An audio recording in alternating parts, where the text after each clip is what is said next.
This is my first book from the country of Mexico, and I chose the very famous classic Like Water for Chocolate. The premise of this story is about a young woman named Tita. She is the youngest daughter of a woman named Mama Elena, and they live on a ranch or a hacienda in a town called Piedras Negras on the Texas and Mexico border. And the Mexican Revolution is happening in the background. So I think it's like early 1900s or something. Tita is madly in love with a young man named Pedro, but she is forbidden to marry him and is actually forbidden to marry in general because there is this tradition that dictates that the youngest daughter in the family is responsible for taking care of the mother up until her death. And so she can't get married. She's got to stay in the family home. So Mama Elena forbids their relationship, but instead tells Pedro that he should marry her oldest daughter, Rosaura,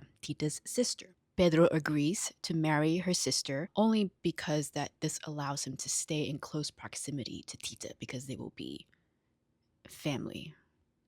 Tita finds solace in the kitchen. In addition to being an excellent cook, Tita discovers that she can actually channel her intense emotions into her food. When she had to make the food for Pedro and Rosaura's wedding day, she cried so much that I think the kitchen flooded with her tears, and then her tears went into the food. And then when the wedding guests ate all the food, they in turn became very sad, very sorrowful, and even ended up getting violently ill because that was how Tita felt about the whole situation. The book spans about 2 to 3 decades of Pedro and Tita's lives. And within that time, there is new love, there is loss, there is violence because of the revolution happening. Through it all, cooking and recipes have stayed at the center of the story. Every chapter begins with an ingredient list, and the author describes how you would make